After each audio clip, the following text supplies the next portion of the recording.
Welcome to another OU Insider special. We do it every week, especially during conference play. My name is Brandon Drum. I'm here with Brooks Austin, known as the film guy. I know you watched him on Paul Feinbaum. You see him everywhere. He's all over YouTube, one of the most watched college football analysts that there is going right now. So we've had big guests after big guests this season, and we have another one. Brooks, how you doing, man? I'm doing well. I'm glad to be like in that echelon of one of the most watched. I don't feel that way. I'm glad you feel that way about me, Brandon. It Nah, feels you are, good yeah, going for into a sure. Thanksgiving week right here, man. Giving me good vibes before I stuff my plate in my mouth. There you go, man. Well, happy Thanksgiving to you, Brooks. Happy Yeah, Thanksgiving to everybody else out there that's watching this. Man, it is last night you did your college football live special and yeah. where you went over, well, you waited on the game first, so give you props for that. That had to be brutal content, by the way. Just kept elongating Well, over and I over don't and mind over. it. I don't mind it because I know what the college football fan and constituent is doing in that midst, right? When you look up, it's 7 o'clock, you're expecting college football playoff rankings, but there's 14 minutes left on a college basketball game that you don't give a damn about. So our numbers during that time as a live streamer and someone doing a watch along type of event, our numbers go through the roof because people are watching the round ball. They don't care about that thing bouncing on the hardwood. They're looking around for other people at that time. They go right to YouTube. They come right to us. So yeah, I mean, it turned a 1 hour scheduled stream into a stream where we're having to vamp for an hour. That makes it Yeah. difficult as a professional, but that's the job, right? I would rather sit there and talk about college football for an hour entertaining the college football constituent than sitting around waiting watching college basketball because I'm not a college basketball guy. I only have so much Yeah. bandwidth for Yeah. sports. I'm not a widespread college basketball guy anymore. I used to be.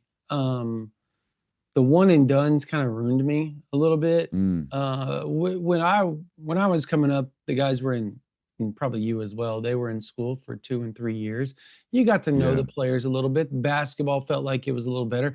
I will give them credit that with NIL players are lasting longer in Hmm. college basketball now. So you're getting to know these players a little bit more. The brand's getting better, but it hasn't recaptured the audience. And I think that Mm. is probably the biggest misconception. And Might be probably, a might be a scary forewarning there for the amount of roster turnover we have in college football nowadays there, Brandon. Um, I would agree. I think there's some validity even to at that. its highest rates on some of the best rosters in the sport, like programs like Ohio State, Oklahoma, Georgia, Texas, Alabama, the blue bloods, if you will. Yeah, Most of them are building their rosters through high school recruiting. So they they're are. they're they're going out and they're signing 25, 26, 27 high school kids a class. A program like Georgia last year had a 50% turnover rate. They lost half of their roster. That's crazy. You know what I mean? Like Oklahoma, I would imagine is like 45, They 50, 55%. What is it? No, last year, well, BV uses that Clemson model. So Yeah. there's a little bit less. I think they only signed like Between 18 but you last year get or what I'm something like saying? that. Like Yeah. between guys going out via the draft and guys going out via the portal, Hmm. like you can lose 30 to 35 guys annually off your roster, even if you do it at its highest rates, even if you do it at its best rate in terms of retention, high school development, building through high school, avoiding the portal, marrying for long term, like doing all that good stuff. If you do it the right way, and I believe that to be the right way, right? That's the Yeah. best way we find championship culture. Like I'm not one of these guys that thinks you should be portaling 30 guys a class. Like We're that's missing it. bad news. Yeah, we can bring that up. It's a hot topical thing right now. I think they choose to do that because they have to do that. Yeah. If you're going to be a good high school recruiting year in year out, like build it out of the high school program, you got to have a good 5 hour radius. You got to have good proximity to talent. You got Yeah. you got you got to have good high school football around you. I don't know if you know this, but Mississippi high school football ain't all that great. All right, there's a 4 or 5 really good football players out of the state of Mississippi every year, but it's not like you can just border up your state at Ole Miss and finish with a top 12 class. You won't. In fact, I looked it up the other day. I know he's chosen to be portal based, But in Mhm. the 4 or 5 years he's been at Ole Miss, he's never finished inside the top 12 in recruiting. Guys, Billy Napier was a 500 football coach at Florida and finished inside the top 12 annually. It was a pick and stick top 12 recruiting business and machine while winning 500 or 500% of his game or 50% of his games.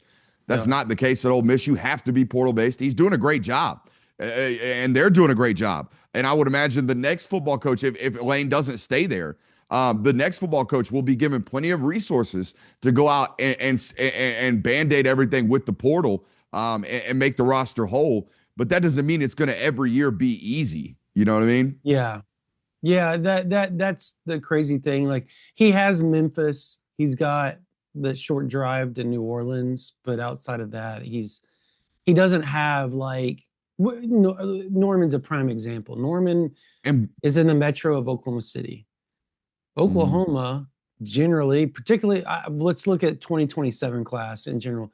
OU has, I think, 11 offers in the state of Oklahoma just for yeah, 2027. So that's kind of it's interesting you brought that up because I thought that was interesting with Oklahoma. And I want to ask you this. So they brought in Jim Nagy as yeah, their GM. And what they're doing now is exactly what you're talking about. Is the high school just totally the retention is kind of the idea with them. mhm, But what is your overall thoughts on the general manager, I guess, way of life in yeah. college football now? Is that It's you so feel like it's it's so it's weird. trending that way where everybody's gonna be doing that? It's gonna be different everywhere you go. Like I think I go on a what we call a football pilgrimage during the off season. I spend the entire spring going to as many college football programs that will open their doors to me. As the platform grows, those doors continue to open more and more. And I just go, I sit in on meetings, I listen to conversations, I go around I sit, I'm a fly on the wall for like 2 or 3 days in these buildings. And every building I went into views that general manager role completely different. And like some people use that general manager role as basically like the head coach's right hand man. He just does everything that the coach needs him to do, everything that the coach can't really have time for or bandwidth for. Mhm. He sends the GM to do. Like that's how they view it. Some people, like I think Oklahoma, have just turned over their entire roster to the GM, They and the have. head coach coaches the coach. Like I'm here to coach. You do all the nonsense. You do all the professionalism of the college football world. I'm gonna coach this here football. I think it works for Brent and Oklahoma because, dude, you can't be calling plays and time management and the number one recruiter in the building and the face of the program and handling the cap and you just run out of stuff. You run out of like efficiency. You run out of the ability to be great at what you do. So I've Mhm. been one of these guys that's been very, very adamant about you will not win a national championship if you are calling plays. I think it's you run out of like things to do. Brent's alleviated some of this thing, like with some of this, with having a general manager. And I don't Right. know if it was Brent's decision or if there was the athletic administration's decision, but either way, I think it was a good decision. Do you see what I'm saying? Yeah. Well, I can tell you it was they had some upper people that used to be the CEO, Randall Stevenson used to be the CEO of AT&T, and he kind of came up with the idea and they're really tight with the front office of Philadelphia and they Yeah. all kind of got together and came up with the plan of just make it a small NFL program essentially. Yeah. So and Jim Nagy was the guy they picked. That was kind of a shocker, I thought, when it happened. By the way, that was not so much a shocker because we Well, kind of heard the buzz behind the scenes, but a shocker in the sense that he took that job.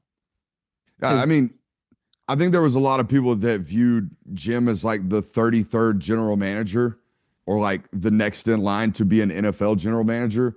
yeah, And this is the first SEC job that I think gave full autonomy to the GM. yeah, And that's why he took the job. This is the 33rd general manager job. Like Ohio State, whoever you don't know the name of whoever running Ohio State's roster. You don't know the yeah, name of there is no general manager at Georgia. There is Courtney Morgan at Alabama, but he was already in line with Kalen DeBoer. Like those guys were already doing that type of, we're going to let him be a football operations guy at Washington, and they brought him over to Alabama.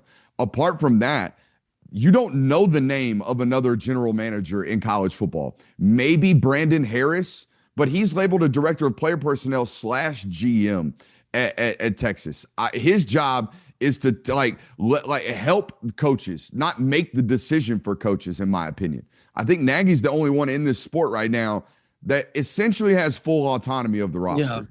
Yeah. The other guy that I kind of always knew just because of things that happened back in the day, back when LSU built their 2019 kind of, I guess not kind of, their national title roster. Austin Thomas back in the day for LSU. So what, as far as just Oklahoma in general, your thoughts on their season?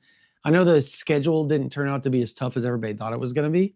And I think that helped them, right? That helped them quite a bit. But at the same time, this defense, we can talk about the offense, but this defense,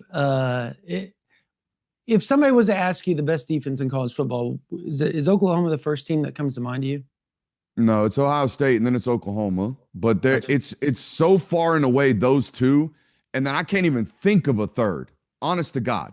Like, I don't mean to, I think we're splitting hairs with Ohio State and Oklahoma, but I am a Caleb Downs truther. I think Caleb Downs is the next Ed Reed. That's how good I think that guy is. And everybody is like loving on Arvell Reese is incredible. He's great. Sonny Styles is great. Like they're really, really good defensively. They're really difficult to figure out what they're doing. They're NFL based. They're very mixed matched. They're disguise coverage. They're really, really good.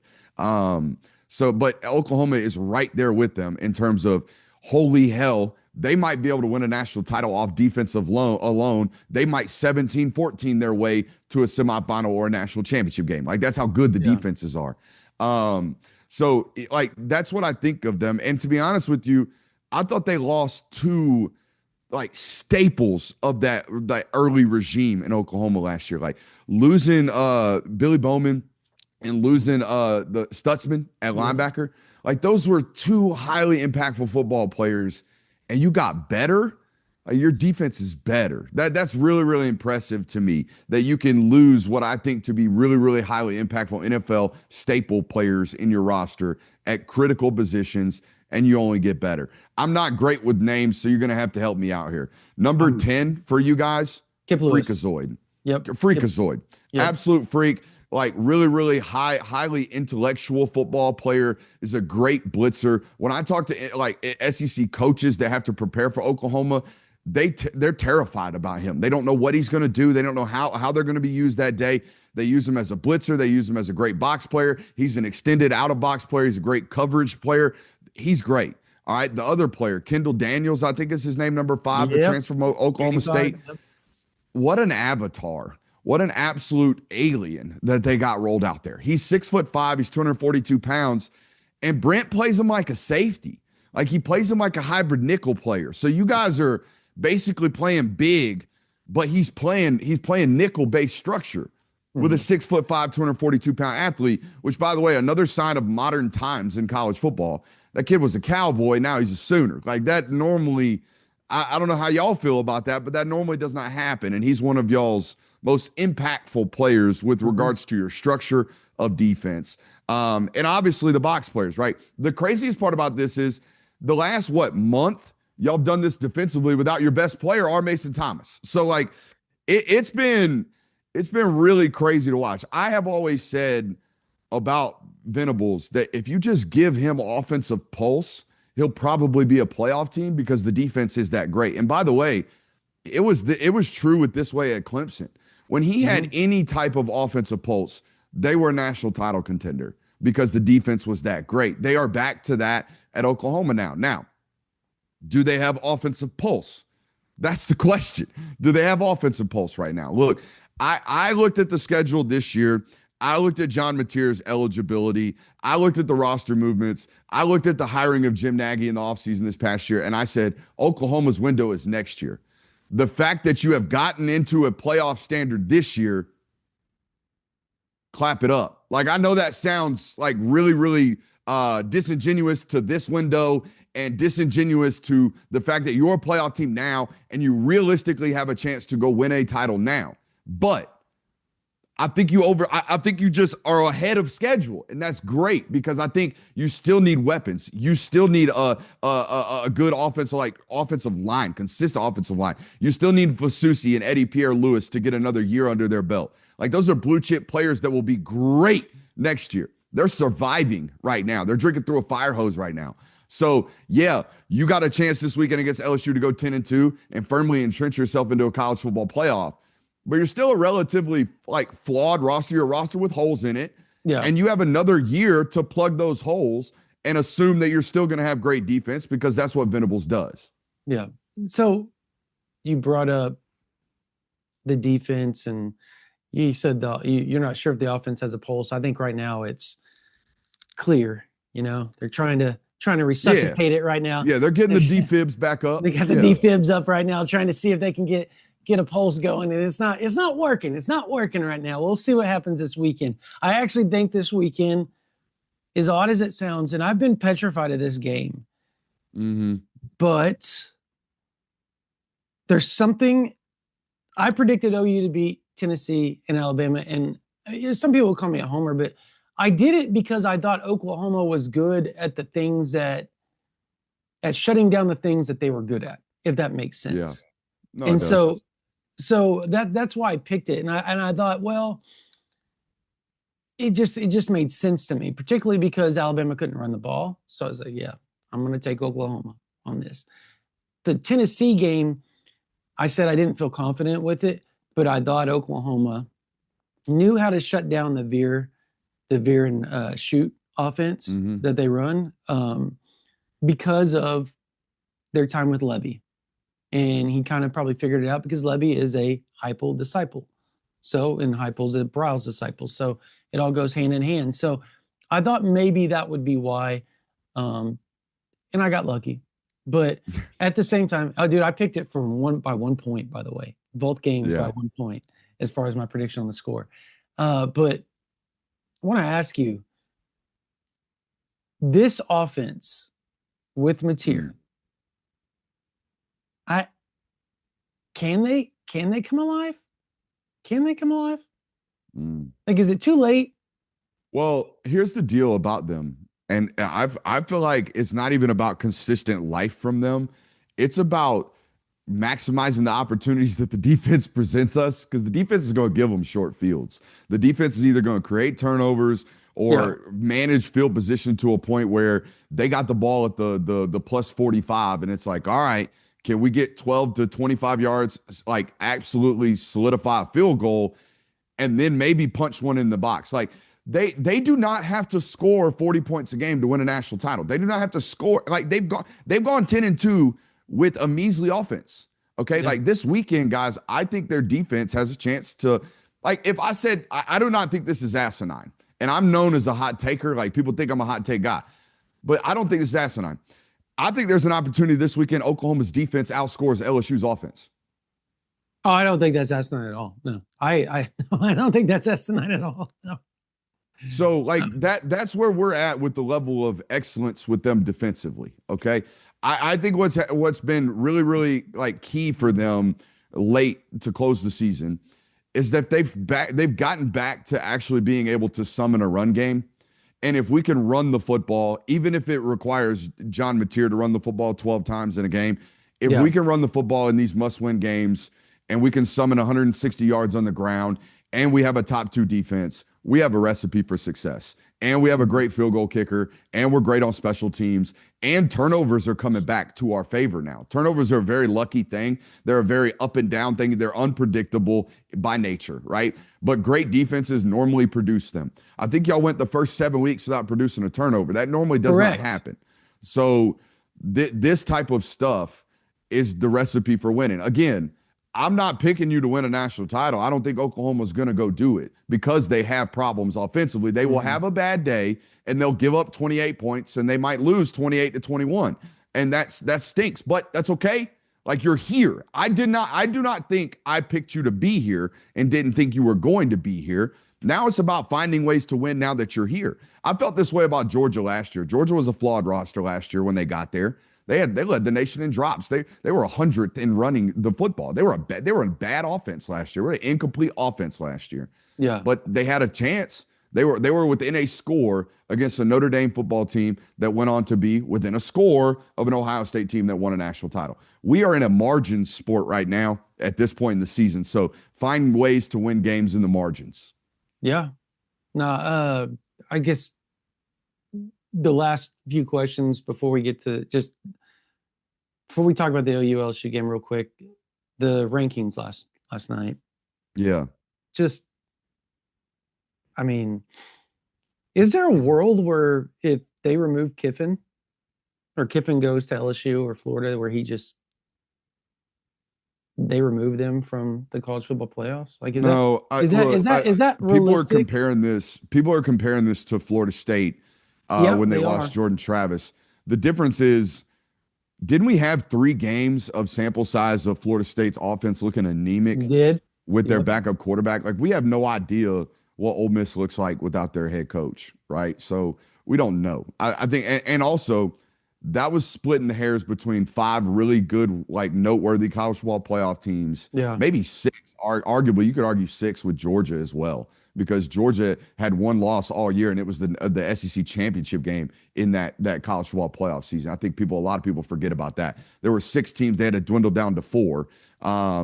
And so they chose the 4 that they did and left Florida State and Georgia out. So this is a different discussion. I think they are one of the 8 or 9 best resumes, and you've got to excuse bumping them all the way down to 13. That's not, that we can't be doing that. I don't think that's right. I don't think it would be fair. And I know we're not in a world of fair. I don't think it would be fair to say, hey boys, not only did you go 11-1, not only did you lose your head football coach, but y'all are going home too. That would be brutal. That would be brutal. That fan base, oh my God, that fan base is already on the verge of pitchforks and grenades. They would be irate if that happened. So I don't think that no, we can't be doing that. After this weekend, is there a world where OU, if they just go and just lay it on LSU, and I know that's not really, people aren't going to look at it as like a huge win or anything like that, but if they look like they have an offensive pulse and the defense allows, let's say, 10 points at most, 13. Are you trying to lobby for a home playoff game?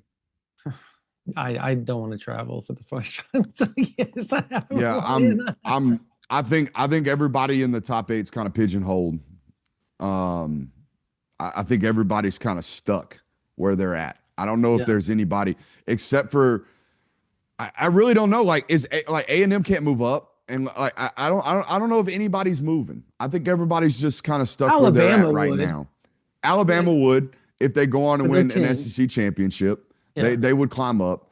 Would they pass Oklahoma, the team that beat them though? That's something that you got to think about. Like, they do have that extra data point, but would they pass Oklahoma after beating A&M?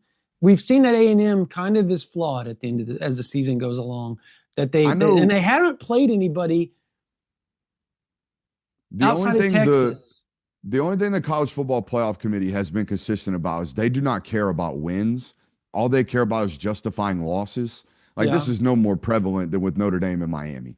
They have a head-to-head matchup, and they don't care about who they've won. They don't care about who you've beaten. All they care about is the stacking the columns, right? Here are the 11-0 teams. Here are the 10-1 teams. Here are the 9-2 teams. Here are the 8-3 teams. Look at their rankings. That's all they've ever done. They pool these teams together by wins and losses, which is also, by the way, why you should be scheduling every tomato can that you possibly can, because all they care about is wins and losses. They don't give a damn about actual resume. We know this. It has been year over year over year over year consistently. They do not care about who you've beaten. All they care about is, here are your losses.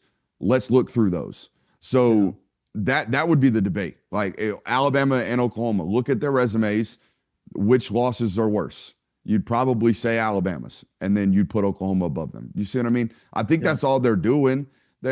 It's so weird to me. It is the weirdest thing to me. We got the damn committee chairman out there who got replaced because the former committee chairman is currently under investigation for putting his hands on an employee. And then we got another college football playoff committee member, chairman, up there making 6, 7 jokes when asked about Ole Miss. It is a joke, honestly. Like, I spend my entire 365 days a year covering this sport and loving this sport and caring about this sport. The fans spend hours and years of lives and investments on this sport. And we got a goofball up there making jokes and not being able to actually quantify why they are making the decisions that they're making. It makes my blood boil, to be honest with you. Yeah, it's the college football playoff ranking show is always rough. Your check, what the first week he was there, he looked like he was in a sauna. Trying to Dude, don't even get me started on the fact that he is the athletic director at Arkansas, and they can't find head coach. Hold on. Alabama is one of these schools on the teetering line right now, and heavily involved in these debates. And don't get me started on what happens if BYU beats Texas Tech in the Big 12 championship game, because it probably means one of these SEC schools is out. And the director of the college football playoff, the chairman, is the athletic director at Arkansas, who, by the way, is currently interviewing Kane Womack, the defensive coordinator at Alabama. We'll get you right back to the video, but first I want to thank one of our sponsors, Refine You Med Spa. Achieving a healthy weight can be challenging to do on your own, but you're not alone. The skilled team at Refine You Med Spa offers treatments that complement weight loss goals and long-term weight loss support, so you achieve a weight that supports good health and self-esteem. You can achieve your ideal look and feel with Refine You state-of-the-art practices that offers a diverse selection of aesthetic treatments, providing services that benefit every body shape and skin type. Whether you got skin tags, sunspots, whether you want to lose weight around your midsection, they offer the P shot, the O shot. Whether your girlfriend or fiance or wife loves Botox, lip filler, Daxify, all that type of stuff, laser treatments as well, skin tightening, skin surface treatments, all of that. They have that for you at Refine You Med Spa. You can do that with like a gift card. I use those all the time for my wife at Refine You Med Spa. It's a great, great gift, whether it's Christmas, Valentine's Day, anniversary, birthday, what have you. Refine You Med Spa has also been the #1 rated med spa in Oklahoma City by 405 magazine for the past 6 consecutive years. They don't sell procedures. They sell results. So make sure you give the team at Refine You a call at 405-849-5391 or go to refineyouokc.com to set up a free consultation. That is true. There's not a conflict. That is There's true. not a conflict of interest there. There's not a conflict of interest there. What are we doing? He's probably looking to get them out of the playoffs so they can hire him as. I'm not saying he is. I'm not saying no. I'm saying it the for idea you. that we even have to open up that line of discussion Yeah. is goofy as hell. It's so goofy, dude. Again, why college football is so flawed. We love it, but it's so flawed. But that could be like, honestly, you brought up a point. The BYU, dude. Like, if they get in over an SEC school, I don't care if they have one loss. I used to be that guy. Well, if they lose to Texas Tech, they still think they should get in. No. I'm saying if they beat Texas Tech. Yeah. I don't care. Like, I get that they're the Big 12 champs and they should be in. Could it not be Notre Dame that they push out because Notre Dame hasn't really played anybody this year? Like, why would you not make it Notre Dame? Because they're so watched. They did the top 25 most watched games. They were barely on it. You want to know who was? Alabama, Oklahoma, Georgia. Yeah. You see Notre Dame fans would tell you that's because they're streamed on Peacock. They're on KFOR here in Oklahoma all the time. They're on every NBC local station every Saturday. Anyways, before we go real quick, the LSU OU game, just kind of break it down for us. What do you think about that? Yeah, I mean, the performance against Western Kentucky last week was really, really concerning. Like, I am not a Van Buren believer. I thought it was criminal that they let the end of the Garrett Nussmeier regime in like it did. Like I thought that player should be one of the more highly regarded quarterbacks. He waited his time, 3 years at LSU behind Jaden Daniels, never transferred, waited, led the SEC in passing last year, comes back for a senior season. The head football coach gets fired, and then you sit that guy to play Van Buren and quote unquote see what he's got. Well, we know what he's got. He is a good athlete that runs around and oftentimes puts the ball at risk. That's a real bad scenario for what we got going on this weekend against Oklahoma defensively. So I expect turnovers. I expect the complete inability for LSU to run the football. I expect a defensive dominating performance. Honestly, if it was another 17-6 football game from Oklahoma, I would not be shocked. So give me like 24-10 Oklahoma wins. Okay. 24-10 Oklahoma. I think the primary concern in this football game is that LSU will cover you. LSU will 100% be able to cover everything you got going on. They still have one of the best defensive backcourts, particularly at corner, in all of college football. Whether or not those guys are still playing really high-end football, I don't know. That's another question we got about LSU right now. Just how motivated is that football team at this point? We've gotten well past the juice of our head football coach that we may or may not have liked is gone. We got an interim guy that's from the state, Frank Wilson. They're well past that juice period of what we got going on. That was never more prevalent than last week against Western Kentucky. Does Harold Perkins go to the portal after this season? Man, I could think done, of a right? place. He's played 4. I think he's done. Junior. He's a junior though. He's only played 3. He had an ACL. Remember, he redshirted. Oh yeah. They might have gave him a medical. Yeah. Nah, I don't know. I don't know. I could think of a place he fits as a cheetah, kind of that Kendall Daniels place. Look at you. Yeah, I mean, I'll say I'm biased to an extent, but here's my deal. I just like watching really good players on a weekly basis. So if I get the chance to watch a good player in person on a down in and down in basis, I would. I don't even know if he could do what Kendall does. I don't think he just can. Like anymore. I don't think Kendall can rush and play like Harold does in the box. But I don't think Harold can do what Kendall does from a holy hell. That is the biggest safety I've ever seen. Why is that guy back there roaming around? What in the world is going on? It's Isaiah Simmons was like 220. This kid's like almost 250 pounds. Like this kid is so big. It's so insane to watch. I've always been one of these people that's like the quote unquote outside linebacker does not exist anymore. You're either an edge rusher or you're a nickelback. Like that's it. Mm-hmm. He kind of bumps that trend. I can't wait to see what the NFL tries to do with that kid. Yeah. I don't know. Hey, you said something earlier, and we're gonna go. But you said something earlier about him playing at Oklahoma State and OU. He actually said this was the best decisions he's ever made was going to Oklahoma. It's the most fun he's ever had playing football. And he got like teary-eyed about it. He's from Beggs, Oklahoma, so he grew up kind of loving OU. He chose not to go to OU because Alex Grinch was the DC at the time.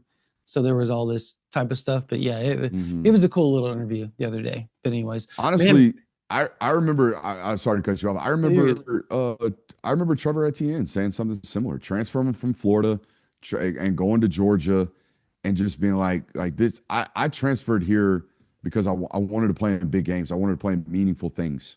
And this has happened for me now. And it's the best decision I've ever made. So I get it. I totally do. Especially as like a kid from Oklahoma.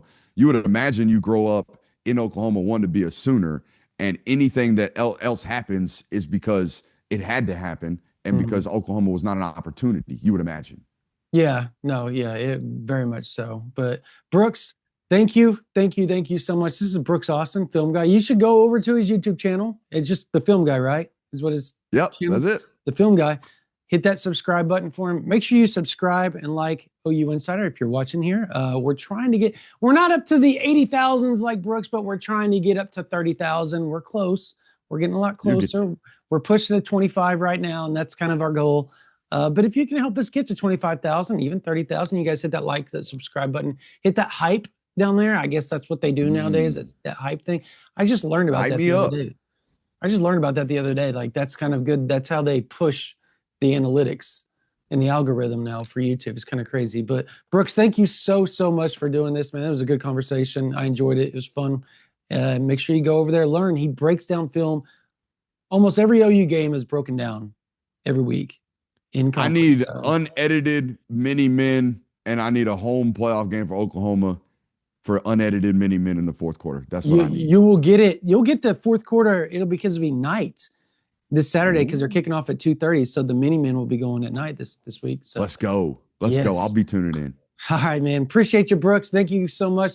The film guy, Brooks Austin, joining us on the OU Insider Special. Make sure you go over to OUinsider.com. Subscribe for $1 the first week. Thank you for watching. You guys have a happy Thanksgiving.